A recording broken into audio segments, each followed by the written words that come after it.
Cinema Classics is sponsored by the Gateway Film Center and is produced by John DeSando and Johnny DiLoretto. Listen to shows online at wcbe.org. Let me do it once more.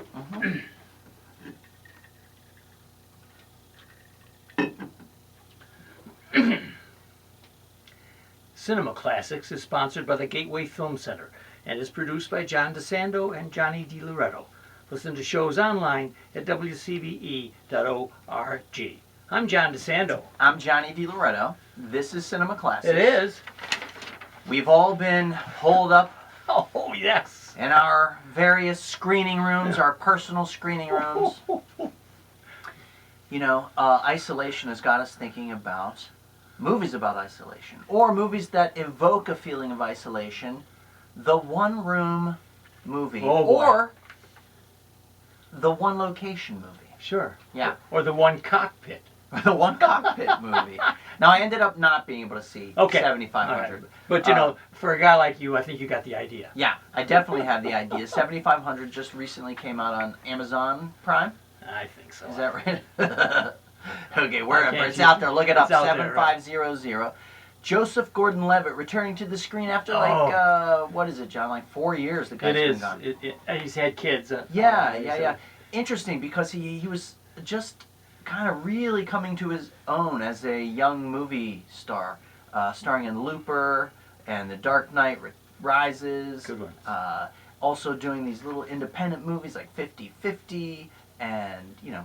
All right. Anyway. He's a favorite of both of ours, Yeah. and he doesn't disappoint me in this. I'm hoping you and Summer will get a chance to see it.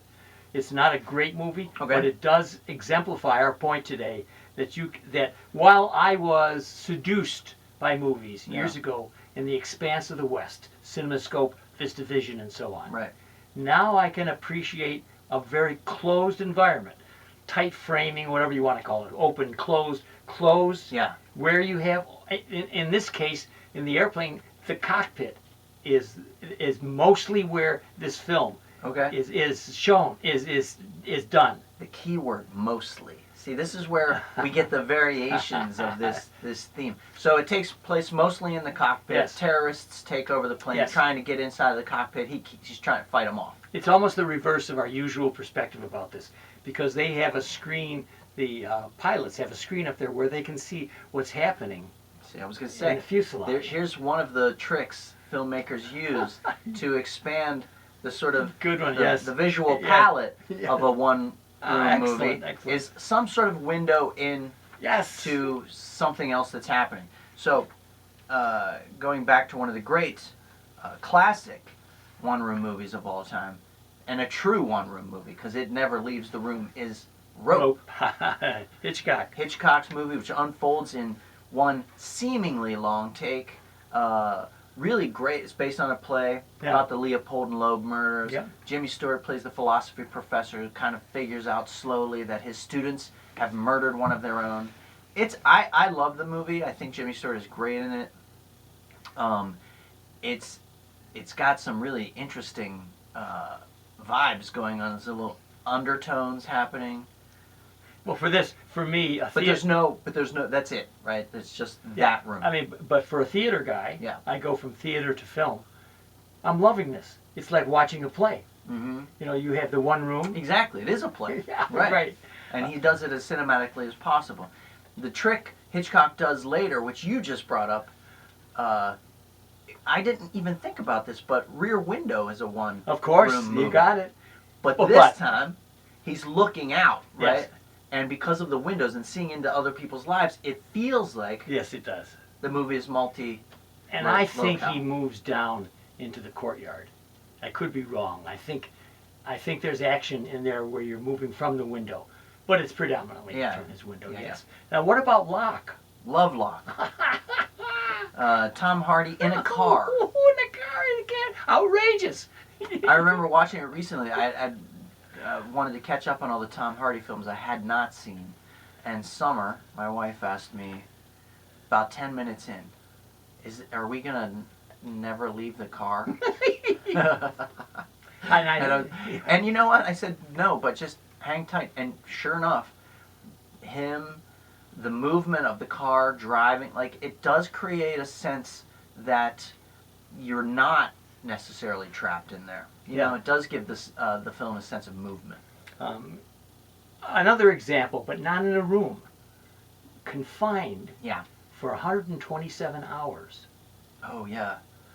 I mean, for me, for a guy who loves Utah and somewhat adventuring like that, right. I mean, he gets caught. Right. Once he's in there, he's in there. Right. Yes. We get a little brief. It's not a true one location movie because we see him in his house, we see him biking, right. and all that right, stuff. Right. Okay. Right. But yeah, once it's in there, he's in. We're there. talking James Franco, right? James Franco. Right. Yeah. What about this one? Going back again, classic. 12 Angry Men. Oh, good one. Yeah, of course. Another play-like. Mm-hmm. All right, it is, of course. And what about, here's one. I've got to ask you this, because I barely remember it, but it was 10 years ago. Okay. Seems to me classic for what we're talking about. Yeah. Buried? Oh, yeah. I had this on my list.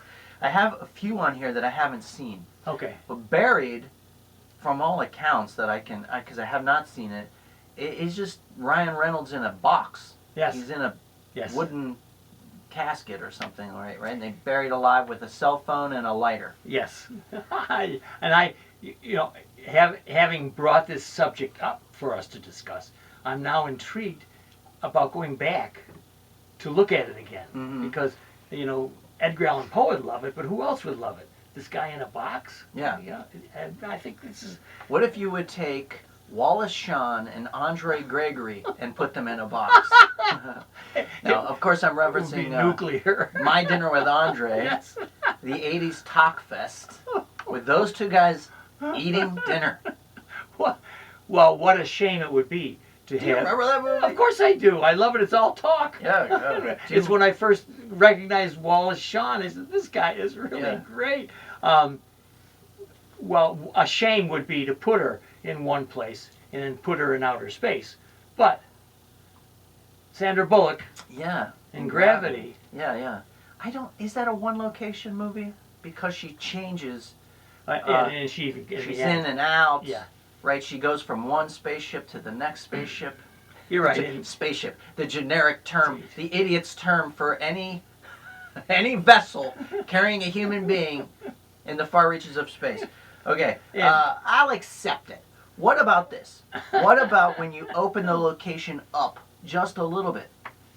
Because I like to tell you whether or not the movies that you're offering for any given topic actually suits the topic. Exactly. I love to do that. You're usually like I say, out. That's not a good. That doesn't count. That's I want you to do this to me. Does Die Hard count as a one location movie? Because of the building, you mean? Because he's in one building. Because it takes place in one building. Or is the building so sufficiently complex that you don't feel that? Great point. Aren't there shots though from the outside of the building? So yes, yeah. So you're not in. Yeah, right. Okay, so you're not always in the building. Always. As a spectator, yes. Okay. Yeah, right. Agreed. Not a one location movie. Here's one that was on a list that I got off the net. I would have never thought. Fences. Oh, yeah. Never leaves the house. Never leaves it. Yeah. I mean, you and go out in the back. Yeah, you're in the street sometimes. Yeah. He crosses the street a little bit. But it's one location. Okay. One location. Yeah, you see, there are these variations of it, right, that happen. So, how about All Is Lost? Redford on a boat. Oh, Redford. Great one. Why did I think that one? Because it's on a boat. See, no one thinks of it. I know it. I read a bunch of these, articles about one location movies. No one talked about All Is Lost. Guy's on a boat the whole time. Yeah. Slowly sinking. Well, ones that I favor, and you've brought up some of them, are these plays adapted for film. Yeah. Virginia Woolf, Carnage, where you really have one location, a living room usually, but there is so much exciting conversation, and there's movement that you don't have the confinement that you say with Gravity. Right. Even, see, that's interesting because even in Virginia Woolf, Who's Afraid of Virginia Woolf, they do leave the house. They leave. They go to that little diner, that little bar, that little good one. Okay, I forgot place, that. Then come back. You're right. Then they go outside and inside. But you're right in as much as you feel so kind of trapped by those two people, and that you're with them. Like, even if you're moving, even if you're in a different space, if those two people are in a room, you are good one trapped. More recently, about Shirley Jackson. Okay. With Elizabeth Moss. Uh-huh. Takes place in their little house, mostly in their little house. And I guess on our topic, what I really like about our topic is the genius of movie making that doesn't make us cringe or say, I'm getting out of here because I'm feeling claustrophobic. They open up the mind, I guess, is the most important thing on that screen, rather than just that location. Right, and it does something interesting psychologically to you, because even though you are confined to a space, and that limits the sort of cinematic variation of shots that you're going to get or scenery that you're going to look at, it really does come down to ultimately the character and story, right? And that is the real challenge. How do you move a story along in a confined space? This is what is interesting to me about Buried, which I haven't seen, but I know the premise is Reynolds wakes up in this casket. He's been buried alive, and he has a lighter and a cell phone that is slowly dying, right? So you've already inserted two things: the source of light, okay, which we need for a movie, because obviously without light there is no movie, and the narrative demand of time, right? So the cell phone battery is running out, and that imposes a temporality on the proceedings. Yes. I guess of all the ones that we've talked about in this show, the one that impresses me the most may be Locke. Okay. But the sheer ingenuity of making that interesting was essentially one character looking through his window, through his car window. Yeah. I mean, this is the last thing in the world we want to do is look through a car window. Yeah, right. Well, you're in the car with him. Yeah. The other thing that really makes that movie kind of come alive is the voice work from the supporting cast. Yes. A lot of great people are lending their voices to. Andrew Scott, for one, is one of the guys that he keeps. He's shuffled all his responsibilities onto, that needs to take care of the construction site the next morning, and I think Olivia Colman, is that her name? Yes, right.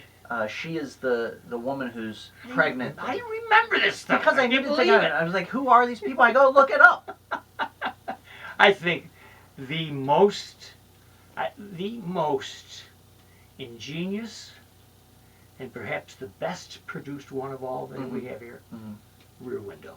Yeah, but of course, because it brings in all of this stuff. Confinement, the freedom of looking. It's all about looking too. Yes. And in the way, it almost is like, thinking about it this way, is like Hitchcock was solving the problems of rope with Rear Window. Good one. And maybe finally, if our viewers, not our listeners, our viewers watch carefully, notice the confines here. Yeah, right. And notice how exciting we've made it. Exactly. One shot.